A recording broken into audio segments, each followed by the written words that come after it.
This conference will now be recorded. तो आज का जो क्वेश्चन है हमारा या टॉपिक है, बहुत सारे टॉपिक हैं, इसको थोड़ा समझने की जरूरत है। ठीक है, समझना क्या है वो भी देख लो। समझना ये है कि एक बड़ा टॉपिक है। बड़ा टॉपिक क्या है? अंग्रेजों की आर्थिक नीतियां। ये है मेन टॉपिक हमारा। ठीक है, और इस टॉपिक में फिर इसके अंतर्गत छोटे छोटे टॉपिक्स बहुत सारे हैं। ठीक है, इसी को हम औपनिवेशिक नीतियां भी कहते हैं, कॉलोनियल पॉलिसीज कहते हैं। ठीक है, तो टॉपिक बड़ा है, इसलिए हम एक एक करके छोटे छोटे टॉपिक्स तैयार करेंगे और उसके बाद मिलाकर फिर एक बड़ा टॉपिक तैयार करेंगे। ठीक है, तो इसकी शुरुआत हम, मेन टॉपिक क्या है? अंग्रेजों की आर्थिक नीतियां, इकोनॉमिक पॉलिसीज, कॉलोनीज पॉलिसीज। ठीक है, और उसमें पहली पॉलिसी हमारी रेवेन्यू पॉलिसी। ठीक है, और आप जानते हो कि रेवेन्यू पॉलिसी यानी राजस्व नीति के तहत कई सारी नीतियां उसमें चल रही हैं, और हमारे पास तीन मुख्य नीतियां हैं जिन पर हमें काम करना है।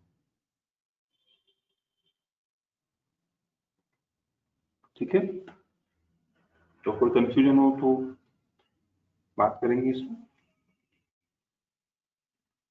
एक बार हम इसको ड्रॉ करके देख लेते हैं। ये हमारी कॉलोनियल या इकोनॉमिक पॉलिसीज हैं।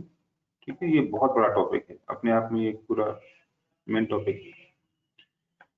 इसमें पहली पॉलिसी है, हमें जो देखनी है वो रेवेन्यू पॉलिसी है ना। और रेवेन्यू पॉलिसी में फिर हमारे पास तीन पॉलिसीज हैं, और उन तीन पॉलिसी में पहली हमारी परमानेंट सेटलमेंट, स्थायी बंदोबस्त। ठीक है, तो आज हम इसी से शुरुआत करेंगे, स्थायी बंदोबस्त। इसमें क्वेश्चन प्री के लिए भी बहुत ज्यादा है और मेंस के लिए भी है। मेंस के क्वेश्चन आपके सामने दो हैं। एक, what you mean by permanent settlement, एक इकोनॉमिक एंड सोशल इम्पैक्ट, और इसके हमें आर्थिक और सामाजिक प्रभाव दिखाने हैं। ठीक है, दूसरा क्वेश्चन है, it was a courageous and logical step with great objectives, critically examine. ठीक है, दोनों क्वेश्चन आपको सामने है, लगभग एक ही चर्चा है, क्योंकि जो प्रभाव पड़ेंगे, इम्पैक्ट आएंगे, उन्हीं को आपको एग्जामिन करना है कि क्या वाकई ये एक अच्छे उद्देश्य से लाया गया था या नहीं लाया गया था। ओके,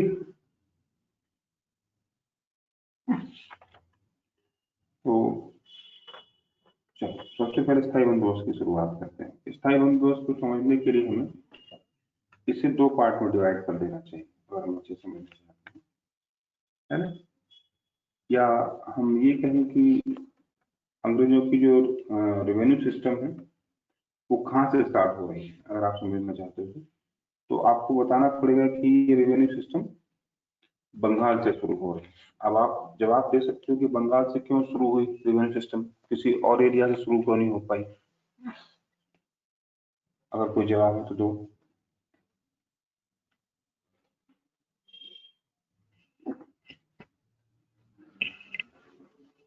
बताओ, ब्रिटिशर्स की रेवेन्यू सिस्टम आखिर बंगाल से ही शुरू क्यों हुई, कहीं और क्यों नहीं हो पाई? रेवेन्यू सिस्टम समझते हो ना, जमीन से टैक्स या कर या लगान लेना। तो लगान मूवी आमिर खान की याद करिए आप, किस पे बनी है वो? टैक्सेशन पे बनी है। तो ये टैक्स ब्रिटिशर्स सिस्टम वाला बंगाल से शुरू इसलिए कर रहे हैं क्योंकि आपको पता होना चाहिए कि प्लासी और बक्सर का क्षेत्र कहाँ पड़ता था उस समय? इसी बंगाल टेरिटरी में पड़ता था। तो अंग्रेजों की ये रेवेन्यू सिस्टम भी बंगाल से ही शुरू होगी। ठीक है। अब बंगाल में भी आप जानते हैं 2 युद्ध हुए, बक्सर, प्लासी और बक्सर। तो जैसे ही आप कंपनी ने प्लासी को जीता, उन्होंने वहां से टैक्स लेना शुरू कर दिया। और वो टैक्स कहाँ से ले रहे थे? हमने आपको प्री में दिखाया था, 24 परगना से ले रहे थे। ये 24 परगना आज एक जिला भी है, उस समय एक क्षेत्र है। ठीक है। तो 24 परगना क्षेत्र से वो राजस्व प्राप्त कर रहे हैं। ठीक है। इसमें कौन कौन से एरिया हैं? बर्धमान, मिदनापुर और चटगांव। ठीक है। यहां से उन्होंने रेवेन्यू कलेक्ट किया और इस रेवेन्यू को कलेक्ट करने के लिए उन्होंने भारतीय लोगों को ही अपॉइंट किया। ठीक है। कौन कौन है? मोहम्मद रजा खान, जो नीचे लिखे हुए हैं आपके सामने, और शिताब राय। ये 2 व्यक्तियों से के माध्यम से उन्होंने टैक्स को वसूला है। ठीक है। इसमें से मोहम्मद रजा खान प्रॉपर बंगाल यानी कलकत्ता वाली टेरिटरी में था और रजा खान को बिहार की टेरिटरी दे दी गई थी। ठीक है।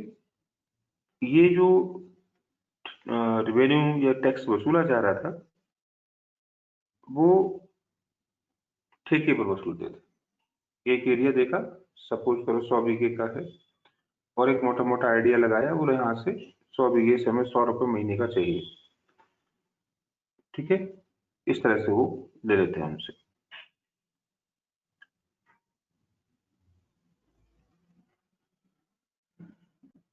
क्लियर है? ये सब कब तक चलता रहा? जब तक द्वैत शासन समाप्त नहीं हो, डायरकी रूल। आप जानते हो डायरकी में कौन आ गया द्वैत शासन में? अब कंपनी बंगाल से भी क्या करने लगी? टैक्स लेने लगी थी। ठीक है। तो कहा जाता है जो स्टार्टिंग की सिस्टम है जो अभी हम डिस्कस कर रहे थे, वो 1772 तक चलते रहे, जब तक कि द्वैत शासन चलता रहा। ठीक है। हाँ, और याद रखना कि अंग्रेज बदले में किसानों के साथ कोई भी ऐसा काम नहीं कर रहा जिससे कि उनका विकास हो किसानों का। ठीक है। लेकिन जैसे ही कॉर्नवालिस जैसे लोग सिस्टम में आएंगे, क्या करेंगे? वो इसको स्थायी बंदोबस्त के तौर पर बदलने की कोशिश करेंगे, और तब से इसे क्या कहा जाने लगा? स्थायी बंदोबस्त। ठीक है। तो इससे पहले की व्यवस्था आपने देख ली, जो ये थी। अब व्यवस्था बदलेगी, जो व्यवस्था बदली हुई होगी उस व्यवस्था को ही स्थायी बंदोबस्त कहा जाए। स्थायी का मतलब परमानेंट होता है। क्या परमानेंट चाहिए कंपनी को? कंपनी को कर या राजस्व पर्याप्त परमानेंट चाहिए। ये परमानेंट का मतलब निश्चित है, सर्टेन रेवेन्यू कंपनी को चाहिए। तो अगर शब्द का मीनिंग बताना चाहो तो कंपनी को एक सर्टेन फिक्स अमाउंट का रेवेन्यू चाहिए, यही स्थायी है। ठीक है। इस व्यवस्था को कुछ और नाम से भी जाना जाता है, जैसे जमींदारी सिस्टम। ठीक है। जमीन आप समझते हो, दार माने होता है मालिक।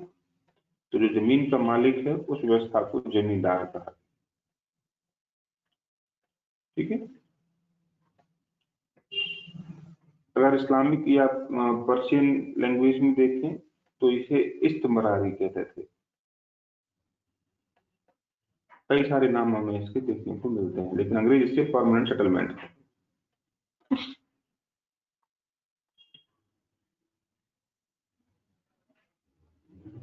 ठीक है।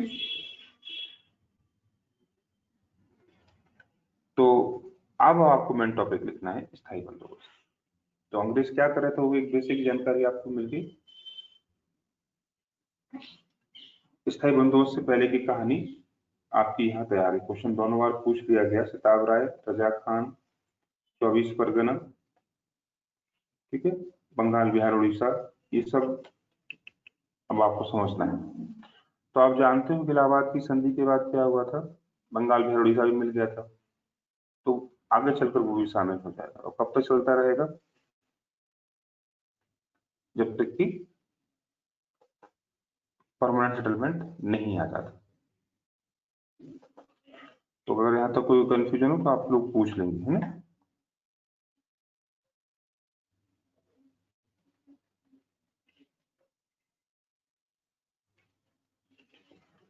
ठीक है, फिर क्या थी व्यवस्था, उससे पहले देखें कि इस व्यवस्था में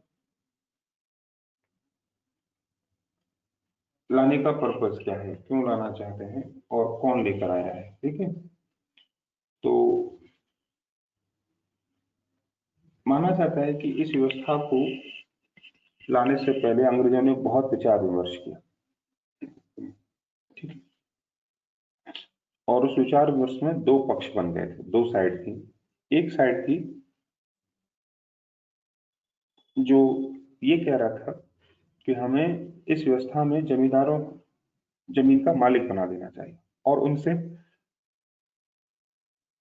कर लेना चाहिए, रेवेन्यू लेना चाहिए। इस व्यवस्था को सपोर्ट कौन कर रहा था, जॉन शोर। जॉन शोर, इसलिए स्थायी बंदोबस्त को जॉन शोर का सेटलमेंट भी कहते हैं। ठीक है। यानी ये वर्ग कह रहा है कि सीधा जमींदारों को जमीन का मालिक बना दो और वो हम उनसे टैक्स लेंगे। और वो कैसे टैक्स देंगे ये उनकी प्रॉब्लम है। ठीक है।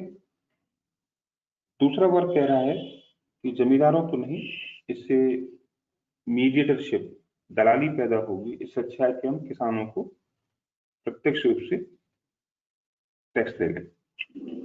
इसका विरोध हुआ। विरोध क्यों हुआ, क्योंकि कंपनी मान रही थी अगर किसानों से हर आदमी से टैक्स लेने जाएंगे तो जमीन की माप करनी पड़ेगी, अधिकारी अपॉइंट करने पड़ेंगे, कई सारी प्रॉब्लम्स हो जाएंगे, रेवेन्यू कलेक्शन में झगड़े भी होंगे। तो कंपनी टैक्स तो चाहती लेकिन बदले में कोई खर्च नहीं करना चाहती। तो उस खर्च से बचने के लिए कंपनी कहती कि हमें जमींदारी सिस्टम में यानी जमींदार को मालिक बना देना चाहिए। तो इन दो साइड में जीता कौन, जॉन शोर जीता, जिसने कहा कि अनावश्यक खर्चे, प्रॉब्लम बढ़ जाएंगी, इसलिए किसानों को मालिक न मानकर हम इसमें एक मीडिएटर क्लास, मध्यस्थ वर्ग को जमींदार मानेंगे, और वो था जमीन का मालिक। ठीक है। तो फिर ये समझें, हाँ ये आप लिख सकते हो, पूछा भी गया है कि जो दूसरा वर्ग था, दूसरी साइड थी, उसको कौन फॉलो कर रहा था। तो जेम्स ग्रांट नामक व्यक्ति सलाह दे रहा था कि किसानों को मालिक बना, लेकिन जेम्स ग्रांट की नहीं चली, जॉन शोर की चली। कॉर्नवालिस ने जॉन शोर की बात को मान लिया, क्योंकि जॉन शोर खुद ही इस व्यवस्था का सपोर्टर है। तो ये क्वेश्चन बन सकता है। और आगे आप देखेंगे कॉर्नवालिस भी इसी व्यवस्था का सपोर्टर है, क्योंकि दोनों ही यूरोप में जहां से वो आए थे इंग्लैंड से, वहां वो खुद फ्यूडल लॉर्ड है, जमींदार रह चुके हैं। तो उन्हें इसलिए भी सिस्टम समझ में अच्छे से आता है। क्लियर है। ठीक है। तो जॉन शोर से कॉर्नवालिस ने पूछा कि आप इसे अपनाना क्यों चाहते हो। तो आप लिखेंगे कि कंपनी ने परमानेंट सेटलमेंट को क्यों अपनाया। ठीक है। उसका पहला बड़ा कारण था कि कंपनी ये मानती थी कि यदि हम जमींदारों को जमीन दे दें तो हमें बार बार क्या नहीं करना पड़ेगा, टैक्स डिसाइड नहीं करना पड़ेगा। ठीक है, बार बार टैक्स की बात नहीं करनी पड़ेगी, हमारी हेडेक बच जाएगी। इस रूप में मैंने कहा ये स्थायी है। ठीक है, दूसरे इससे क्या कमी आती, भ्रष्टाचार में कमी आती, क्योंकि कंपनी के लोग अगर टैक्स देने जाते तो क्या करते, उनकी मॉनिटरिंग करना बड़ा मुश्किल था, तो इससे भ्रष्टाचार में कमी की संभावना थी, इसलिए इसका समर्थन किया गया।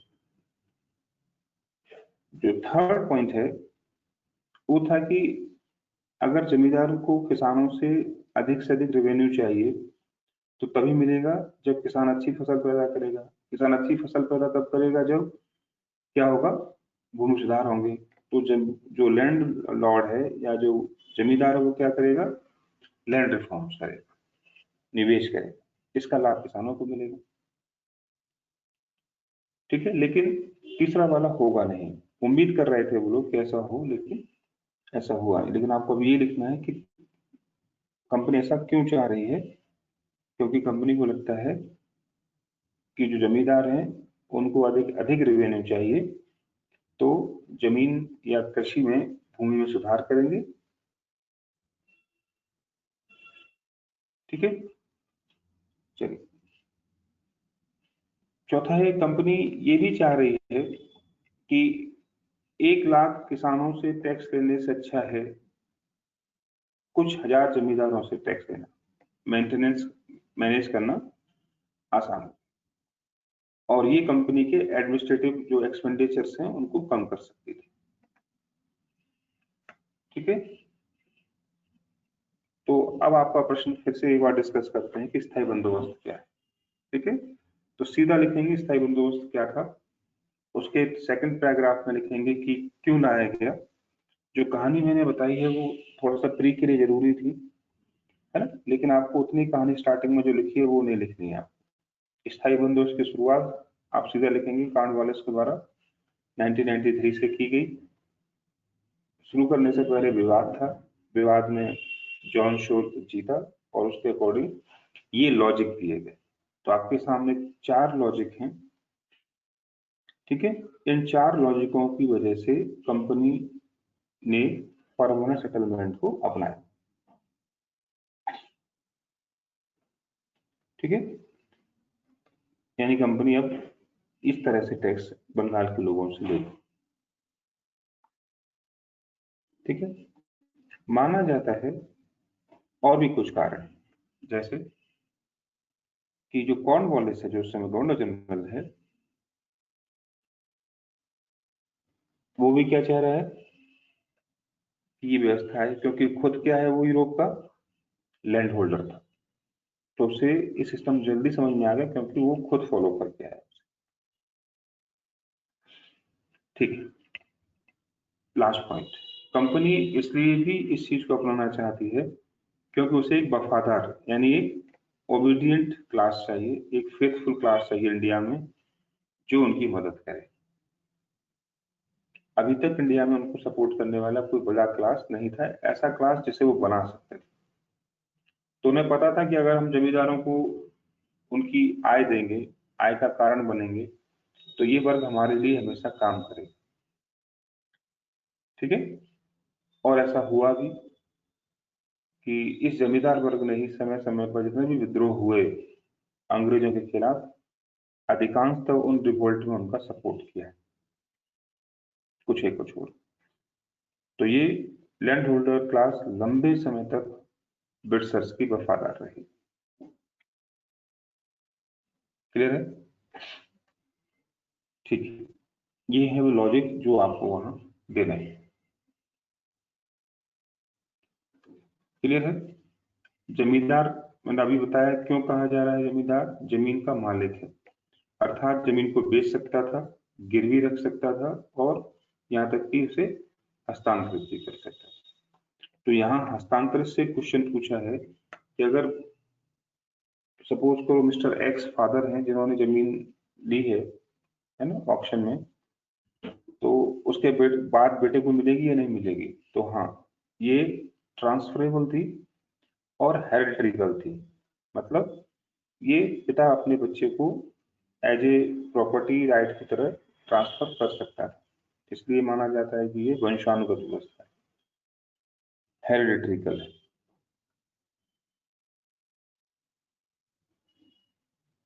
क्लियर यहाँ तक? ये कारण की चर्चा आप कर रहे थे। लास्ट वाला पॉइंट जो है वो गिरवी रखने वाला, ये विशेषता में दिखाएंगे हम, यहाँ नहीं दिखाना है। अब देखते हैं कि इसमें ये काम कैसे करती है। तो आप पहला पॉइंट लिख देंगे कि जमींदार व्यवस्था में जमीन का मालिक जमींदार होता था और मालिक से आशय बेचना, गिरवी रखना और हस्तांतरित करने से माना जाता है। ठीक है। इसके अलावा कुछ और विशेषताएं हैं जो आपके सामने हैं, जो लिखी नहीं है लेकिन आप लिख लेंगे। क्या लिखेंगे? यह व्यवस्था अंग्रेजों द्वारा जीते गए भारत के 19% पर लागू थी। ये आपकी स्लाइड में डेटा नहीं है, आप नोट करेंगे। इट कवर्ड 19% टेरिटरी और लैंड ऑफ ब्रिटिश इंडिया।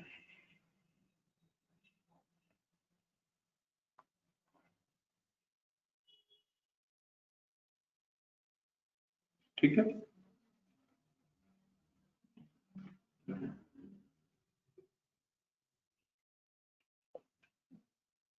दूसरा, इस व्यवस्था में ये भी लिखा हुआ नहीं है, ये भी आप नोट करें, सनसेट यानी सूर्यास्त का कानून दिखाई देता है, या यह व्यवस्था सूर्यास्त के कानून से प्रभावित है। सनसेट लॉ क्या होता है? सनसेट लॉ या क्या था? तो आप समझें कि कंपनी काम कैसे करती थी। कंपनी कहती थी कि बंगाल में हमारे पास 100 बीघा जमीन है और इस 100 बीघा जमीन से हमें इतना रेवेन्यू चाहिए। ठीक है, उन्होंने वो एक अमाउंट तय कर दी और इस जमीन की हम बोली लगा रहे हैं इतने पैसे में। जो आदमी जमीन को खरीदेगा उसे हमें साल में इतना टैक्स देना होगा, जो भी वो तय कर दे। इसके बदले जमींदार किसान से क्या ले रहा है, इससे हमें कोई लेना देना नहीं है। कैसे ले रहा है हमें, इससे भी कोई लेना देना नहीं। ठीक है। और जितने में हमने बोली लगाई है, ऑप्शन लगाई है, अगर वो पैसा हमें एक निश्चित डेट के सनसेट होने तक नहीं मिला तो हम ये जमींदारी बोली किसी और को दे देंगे। ठीक है। पूरी कहानी नहीं लिखनी है आपको, केवल ये जान दिखाना है कि सनसेट लॉ से प्रभावित है। हाँ, प्रियो पूछ सकता है कि सनसेट लॉ संबंध किससे है और क्या था। तो निश्चित तिथि तक, सूर्यास्त तक, डेट तक अगर आपने पैसा कंपनी को नहीं दिया, कंपनी उस जमींदार को जमीन से बेदखल कर देती थी। यही है सनसेट लॉ।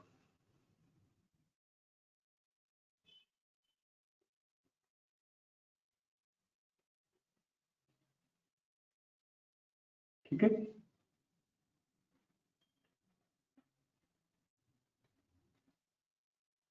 चलिए, कुछ पॉइंट्स और हैं, उन्हें आप नोट कर लें।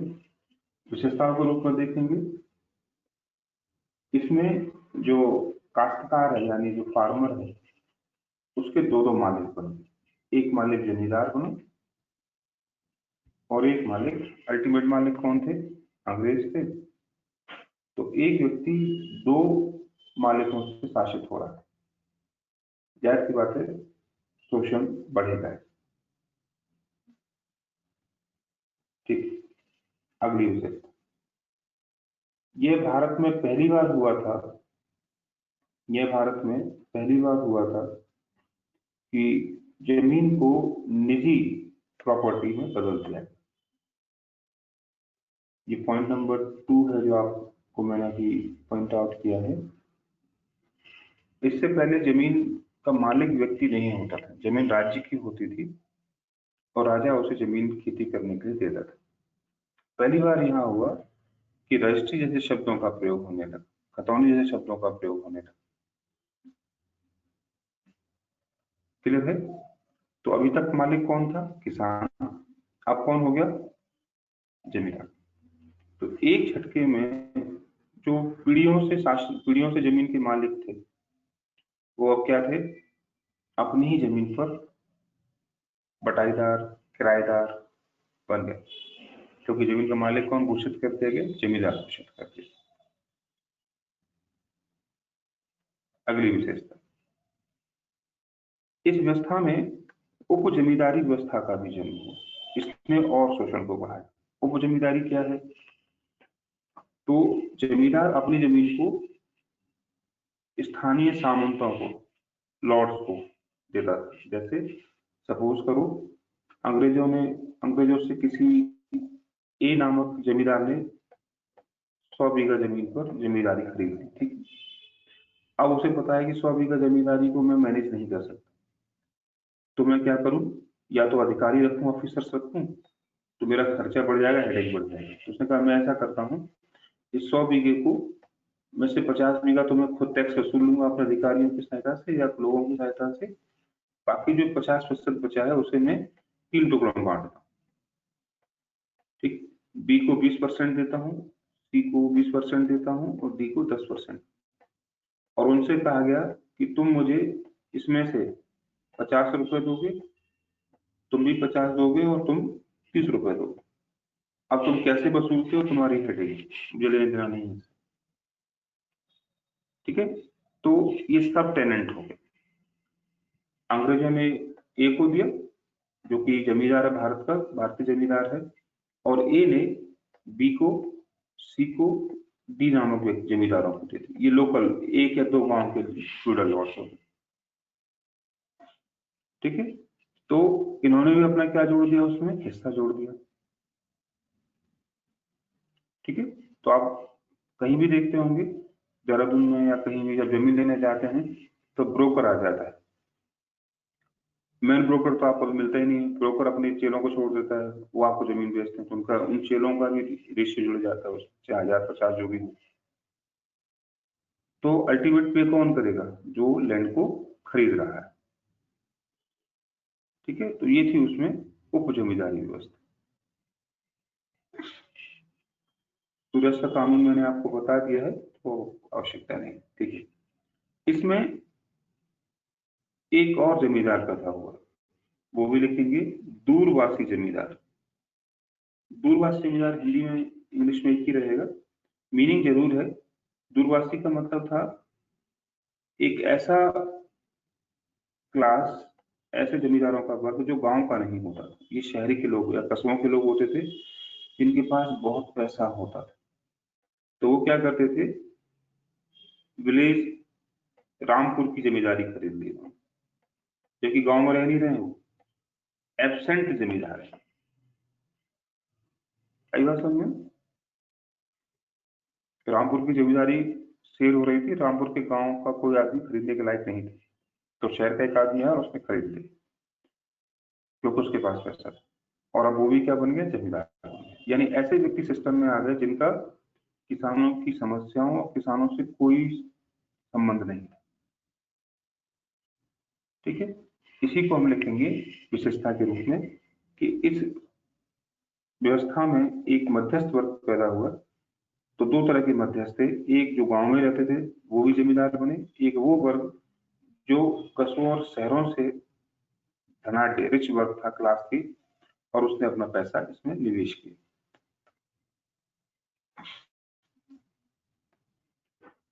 ठीक है, सर हाँ प्रिया। सर जो किसान थे अगर वो इसमें अपने जमीन पर खेती बाड़ी करते थे, लेकिन फिर वो जमींदारों से ही तो पैसे लेते थे अगर उनके किसान पास जमींदार नहीं होता। नहीं, किसान जमींदार से उधार लेता था, पैसा नहीं लेता, उधार लेता है। उधार लेकर ही वो उसमें काम करते थे। लेकिन इसका जमींदारी व्यवस्था से कोई संबंध नहीं है। अंग्रेजों ने बिल्कुल ऐसा नहीं कहा था कि आप उधार दीजिए। वो तो जमींदार और किसान के अपने संबंध थे कि अगर जमींदार से किसान को जमींदार से कुछ चाहिए तो मांग सकता था, मांग लेता था, लेकिन इस व्यवस्था से उसका कोई लेना देना नहीं है।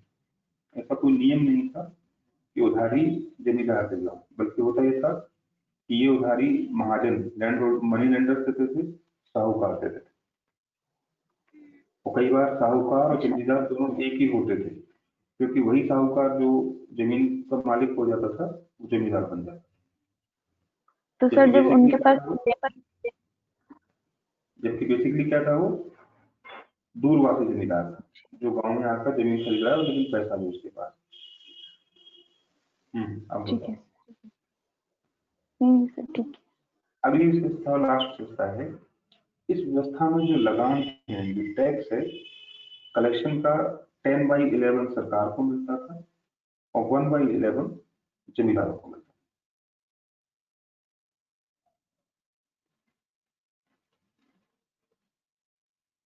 ठीक है, इसके तहत जो रेवेन्यू डिसाइड किया गया वो 3,75,00,000 था, 3,75,00,000।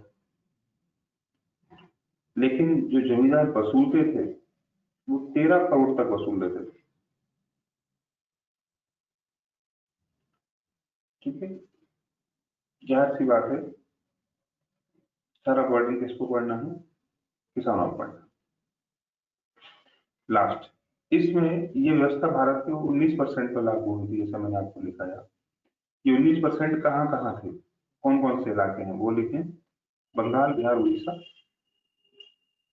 कुरुक्षेत्र, यूपी का बनारस और गाजीपुर,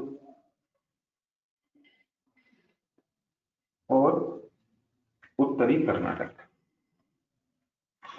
उत्तरी कर्नाटक पर लागू हुई व्यवस्था।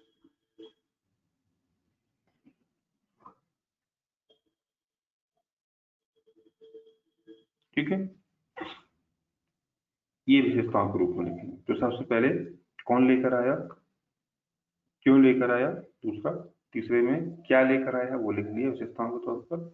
अब प्रभाव दिखाने, जो आपका क्वेश्चन था कि इसके आर्थिक और सामाजिक प्रभाव की चर्चा आपको करनी थी। जब वो क्वेश्चन पूछा जाएगा तो प्रभाव पर चर्चा ज्यादा होगी, फीचर्स पर कम होगी। ठीक है, चलिए,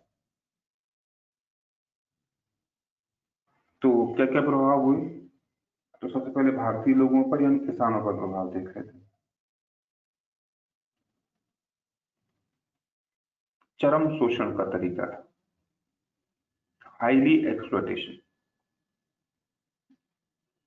है ना। क्यों एक्सप्लॉयटेशन, क्योंकि 3,75,00,000 देने होते थे, लेकिन देते कितने थे, 13 करोड़ रुपए तक देते थे। जाहिर सी बात है, खर्चा कौन देगा, किसान देगा। जितने जमींदार जुड़ते जाएंगे उनका कमीशन बनता जाएगा, और कमीशन की व्यवस्था फिर करनी किसको है, किसान को। एक तो ये था कि उनका टैक्स की दर 50% तक हो गई थी, यानी टोटल जो प्रोडक्शन ले रहा है वो किसान, वो 50% तक क्या कर रहा है, पे कर रहा है। तो अपने लिए कुछ नहीं बचा, इस तरह से परेशान था किसान। नंबर 2, कई बार समय पर लगान ना चुका पाने की वजह से वो उधार लेता था, चाहे जमींदार से ले, चाहे महाजन से या साहूकार से। और ब्याज की दरें पता लगता है रिसर्च में कि 300% तक, यानी 1 रुपए लिया आपने तो आपको 300 रुपए तक वापस करने होते। यानी ब्याज का ऐसा एक विशेष साइकिल, दुष्चक्र शुरू होता था कि वो किसान और उसकी आने वाली पीढ़ियां हमेशा उसी के तहत दबी रह जाती। वो कभी मूलधन तो छोड़ो, ब्याज भी नहीं चुका पाते, इतना हाईली एक्सप्लॉयटेशन हो रहा था। तीसरा, इससे अनपेड लेबर की समस्या शुरू हुई, बेगारी। क्योंकि जिस जमींदार को आप लेट लगान देंगे तो कहता है कि अच्छा ठीक है, तू लेट दे देना, लेकिन मेरा खेत जोत के जा। जमींदार की अपनी खेती भी है, तो वो किसान मजबूर है, क्योंकि उसे 10 दिन की मोहलत मिल गई है, तो बदले में क्या करना पड़ रहा है, जमींदार के खेत भी जोतने पड़ रहे हैं, और जाहिर सी बात उसका पैसा उसे नहीं मिलना। चौथा प्रभाव, जमीन का मालिक किसान अब अपनी अपनी जमीन पर किराएदार की तरह रह रहा था।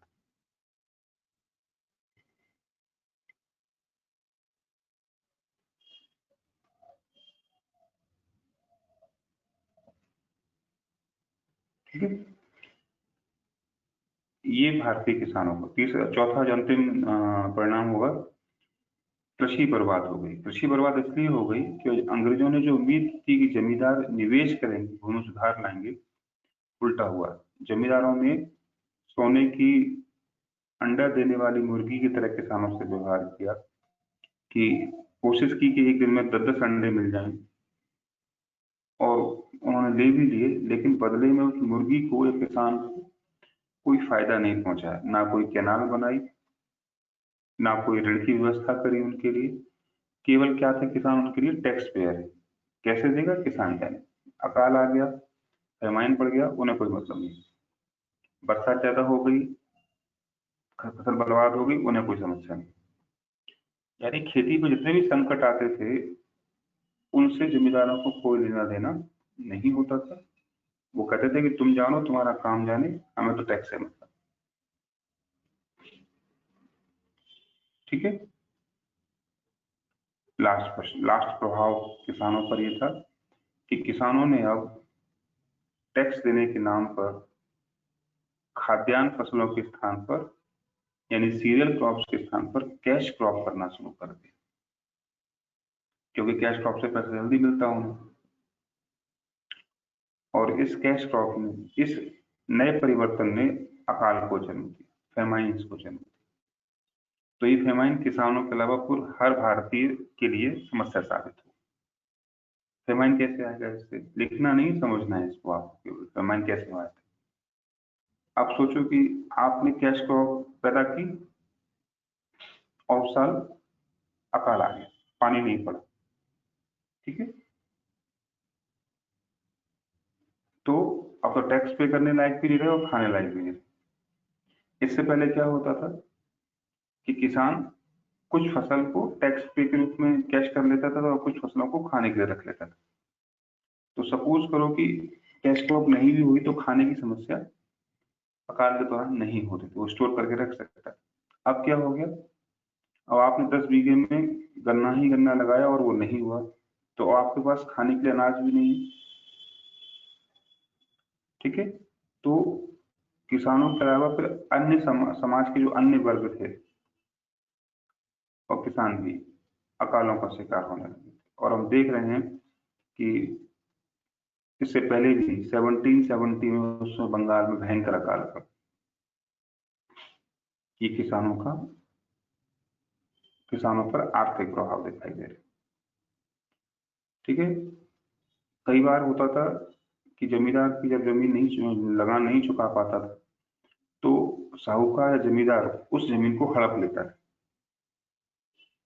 ठीक है, तो अभी तक तो किसान क्या था, किराएदार था, और अब बनता था मजदूर। तो इससे कहीं ना कहीं मजदूर वर्ग की समस्या पैदा होने, और फिर अंततः ये किसान जमीन छोड़कर, कुछ बचा ही नहीं है गांव में, शहरों की ओर पलायन करने लगा, क्योंकि शहरों में कम से कम दिहाड़ी करके वो रोजगार कमा सकता है। तो कहीं ना कहीं गांव से शहरों की ओर पलायन की स्थिति भी देखने को मिलती है। ठीक है, ये प्रभाव किस पर है, भारतीय किसानों पर है। कंपनी पर सारे प्रभाव पॉजिटिव थे। क्या मिली, सर्टेन इनकम मिली, कंपनी को कोई निवेश नहीं करना पड़ा, यानी विशुद्ध लाभ था। जो भी आया वो लाभ के रूप में आया, क्योंकि कुछ लगाना नहीं था।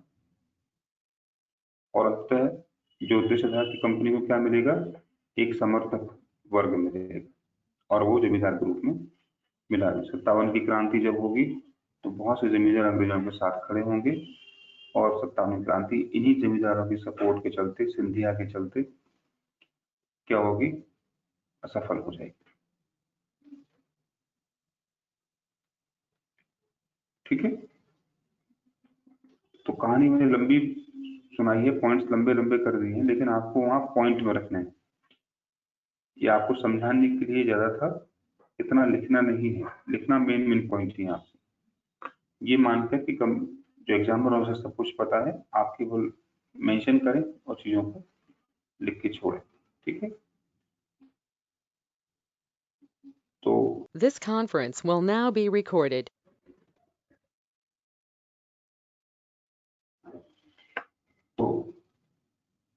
अंग्रेजों के द्वारा लाई गई दूसरी रेवेन्यू सिस्टम थी रैयत बाड़ी व्यवस्था। रैयत बाड़ी सिस्टम। रैयत का मतलब हमेशा से होता रहा किसान या जनता, किसान या जनता।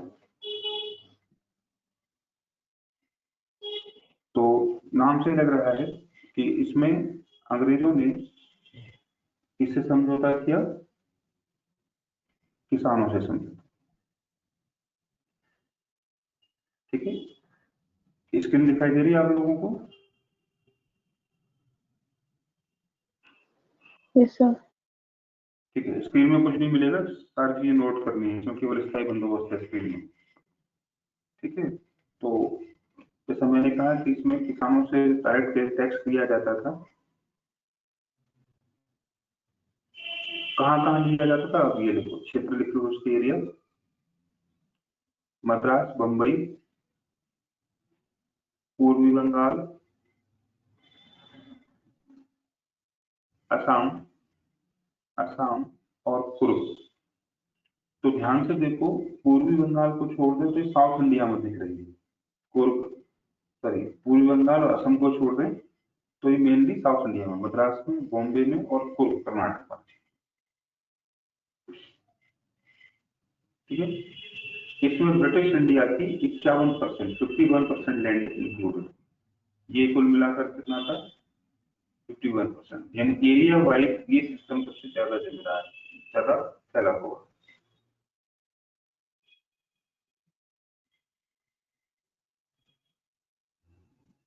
ठीक है, इस व्यवस्था को लाने में जिम्मेदार व्यक्ति कौन है वो भी लिखें, कर्नल रीड और मोनरो।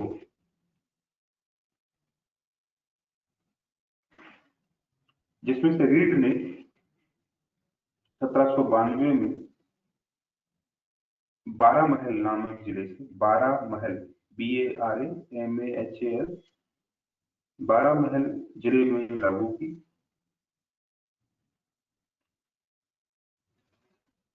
ठीक है, जिसका मोनरो ने समर्थन किया। मोनरो ने समर्थन किया।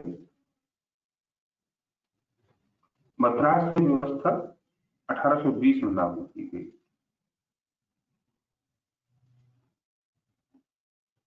और बंबई में 1825 में लागू की गई।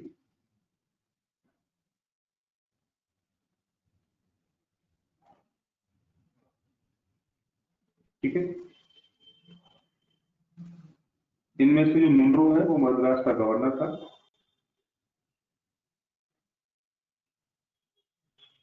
ठीक है, विशेषताएं क्या है इसकी कि यहाँ अंग्रेजों के बीच और किसानों के बीच कोई मध्यस्थ वर्ग नहीं है, कोई बिचौलिया, मीडिएटर नहीं था। यानी जमीन का मालिक कौन रहा? किसान ही रहे। इसका सीधा दूसरी विशेषता होगी कि जमीन का मालिकाना हक, ऑनरशिप किसानों के पास था, किसानों के पास ही रहा। इसका मतलब ये जमीन को बेच सकते थे, मॉर्गेज गिरवी रख सकते थे और ट्रांसफर भी कर सकते थे। इसमें किसानों को अपनी प्रोडक्शन का 50% देना होता है।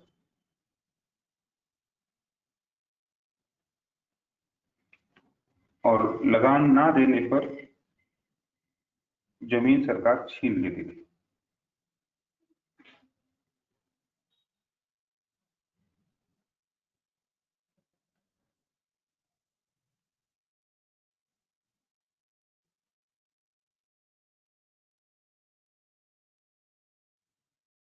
ठीक है, इसमें एक सरप्राइजिंग पॉइंट ये है कि रेवेन्यू की जो रेट थी, रेवेन्यू रेट्स, टैक्सेशन जो रेट्स थी वो फिक्स नहीं थी, फ्लक्चुएशंस होते रहते थे। नेक्स्ट, अंग्रेजों के द्वारा स्वयं टैक्स वसूला गया। इसका अर्थ ये है कि सरकारी कर्मचारी रेवेन्यू को कलेक्ट करते थे। इसलिए सरकार का खर्चा बढ़ा इसमें, क्योंकि सरकार को जमीन की मेजरमेंट करानी पड़ी, रिकॉर्ड सुरक्षित रखने पड़े, इससे कंपनी पर एक्सपेंडिचर बढ़ते।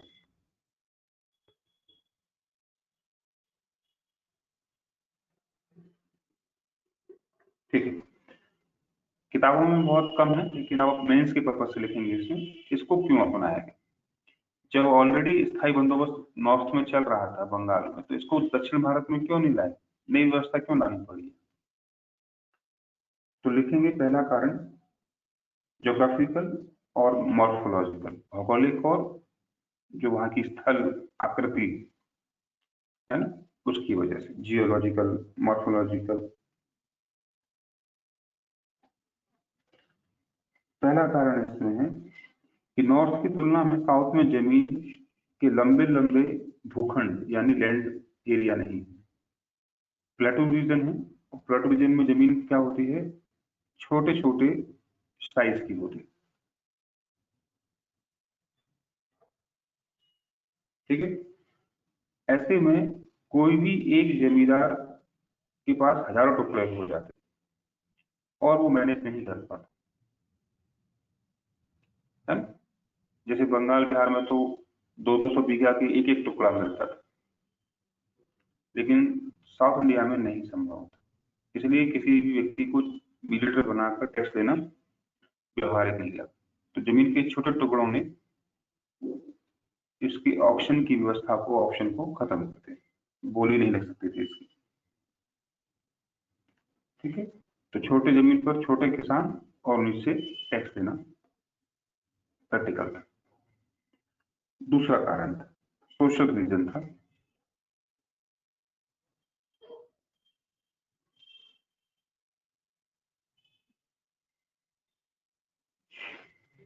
साउथ का समाज उत्तर भारतीय समाज से अलग है, हम जानते हैं।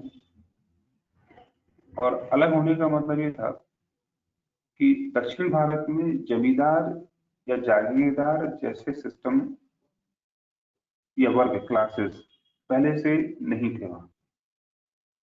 यानी ऐसा नहीं कि जमींदार नॉर्थ में पहले से थे, लेकिन पैसे वाले जो रिच क्लास हैं, जमीन के मालिक तो थे ही नॉर्थ में, ये कंडीशन साउथ में नहीं थी।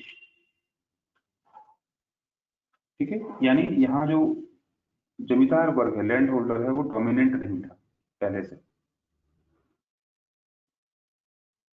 तो lack of dominance of land holder class. तो इससे भी एक प्रॉब्लम थी कि वहां जो जमींदारी खरीद भी लेता, लेकिन उतना पावरफुल नहीं है कि क्या करे, वो टैक्स एक्वायर कर सके, इसलिए भी नहीं दी गई। तीसरा कारण था स्थायी बंदोबस्त के जो साइड इफेक्ट थे, परमानेंट सेटलमेंट के जो साइड इफेक्ट थे, ब्रिटिशर्स से साउथ में नहीं लाना चाहते।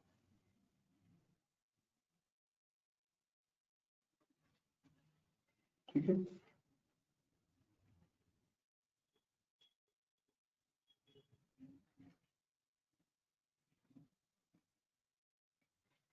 चलिए, तो ये मेन कारण है। और इसमें एक आइडियोलॉजी चलती थी कि यदि हमें रिवोल्ट से बचना है, जो नॉर्थ में होने लगे थे छोटे मोटे रिवोल्ट, उन रिवोल्ट से अगर बचना है तो हमें किसानों का शोषण ज्यादा नहीं करना चाहिए। और किसानों का शोषण तभी कम होगा जब मीडिएटर क्लास नहीं रहेगी। तो कहीं ना कहीं अंग्रेजों को ऐसा लग रहा है, या हमें ऐसा लग रहा है कि ये किसानों के हितों को देखते हुए लाया गया।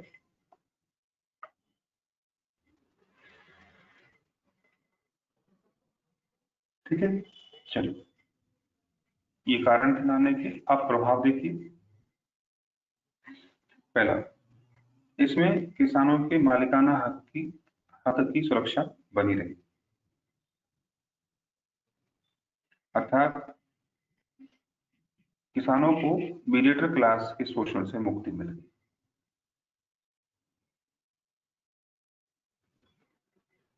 अगला, मालिकाना हक होने की वजह से किसानों ने अधिक से अधिक उत्पादन पर ध्यान दिया। लोगों ने पता था कि जमीन हमारी रहेगी तो जितना हम प्रोडक्शन करेंगे उसमें हमें ही लाभ मिलने वाला है। तो इसमें प्रोडक्शन सिस्टम को ठीक रखा, यानी बढ़ाया कुल मिलाकर। अगला और सबसे बड़ा प्रभाव था, इसमें बिचौलिया नहीं है, इसलिए सरकार और किसानों के संबंध क्लोज हो।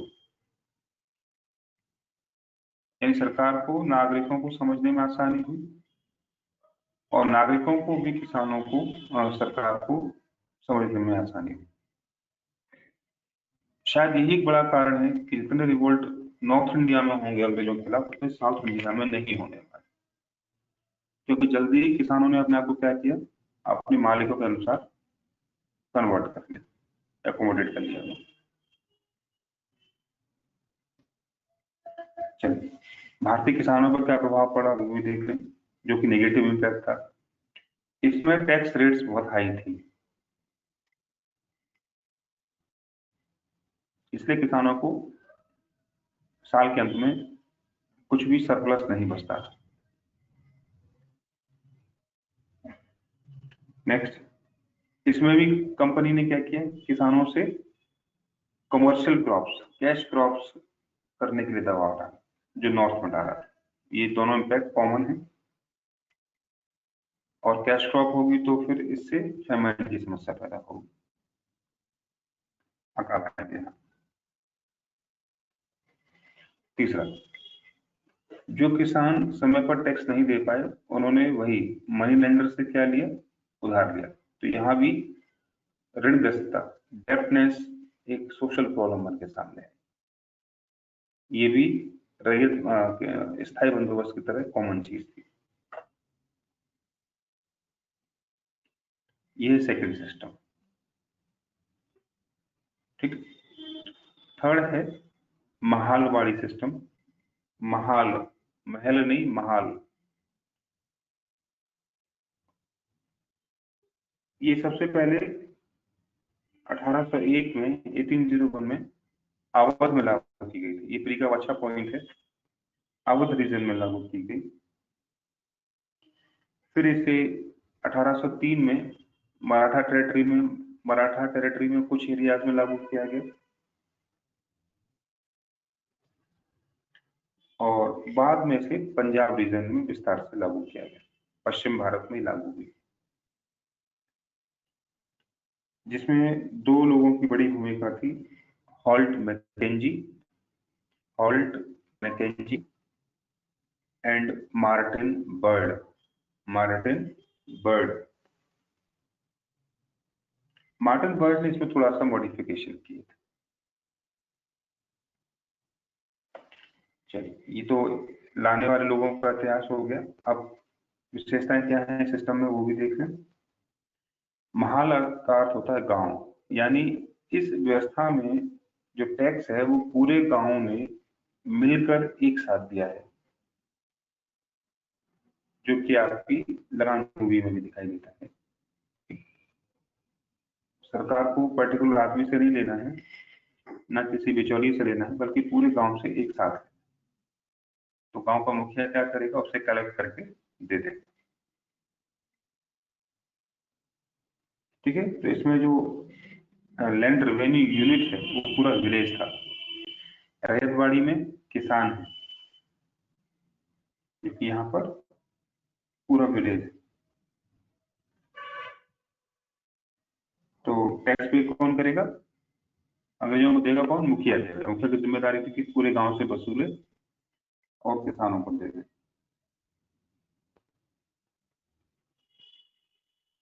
ठीक है।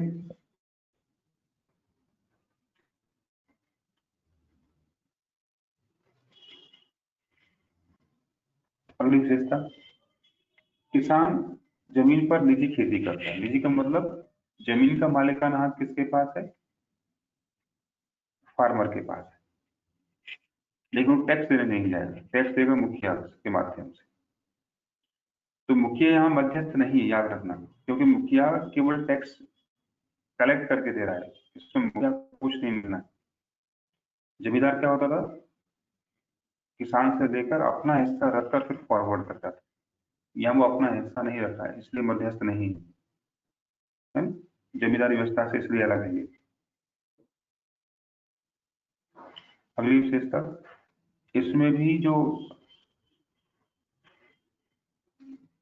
रेवेन्यू रेट्स थी, राजस्व की जो दरें थी, वो भी निश्चित नहीं थी। तो ये भी रैयतवाड़ी की तरह फ्लक्चुएशन का शिकार थी।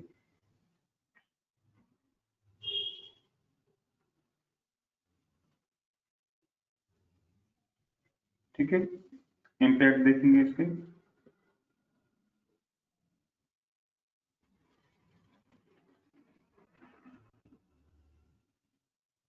कि इसमें किसानों को जमीन पर मालिकाना हक बना रहने दिया गया। दूसरा, पूरा गांव जब टैक्स देता था तो एक दूसरे का सहयोग भी कर लेते थे। सपोज करिए 30 लोगों का गांव है और 25 में 25 दे पा रहे हैं, 5 नहीं दे पा रहे, तो 25 भी क्या करते थे, उन 5 का टैक्स दे देते थे, क्योंकि अगली बार में हो सकता था कि उन 25 में से कोई ना दे पाए तो बाकी लोग देते। इससे जो एक दूसरे की म्यूचुअल हेल्प थी वो हो जाती थी, क्योंकि माना जाता था कि अगर एक भी परेशान हुआ तो सब परेशान। तो यहाँ 1 फॉर ऑल फॉर वन वाली जो थी फीलिंग थी वो स्ट्रॉन्ग थी यहाँ पर।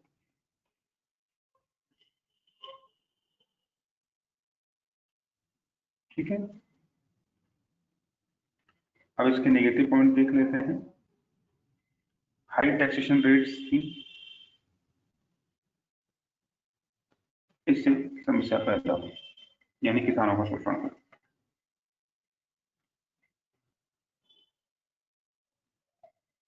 दूसरा, जो मुखिया या लंबरदार, लंबर LAMBAR लंबरदार होते थे, तो जो लंबरदार या मुखिया होता था वो धीमे धीमे किस भूमिका में आ गया, जमींदार की भूमिका।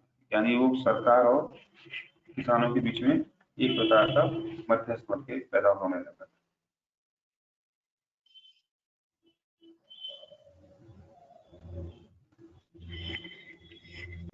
ठीक है, तीसरी चीज कॉमन है, यहाँ भी सूदखोरों ने यानी मनी लेंडर्स का प्रभाव दिखाई देता है, जिन्होंने हाई इंटरेस्ट रेट पर लोगों को लोन प्रोवाइड कराया है। और जाहिर सी बात है, ये जो मनी लेंडर है वो कौन है, वो मुखिया, वही लंबरदार है जो मुखिया बन के सामने आता है। शोषण हुआ इसमें।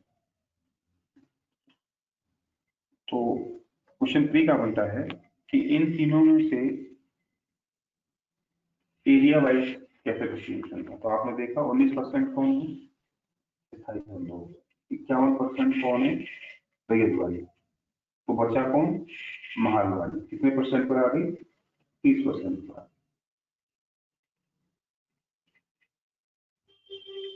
ठीक है, एरिया आपको पता है, उत्तर प्रदेश यानी अवध में आई सबसे पहले, मध्य प्रांत, मध्य प्रदेश वाला हिस्सा भी इसमें शामिल था और पंजाब भी था।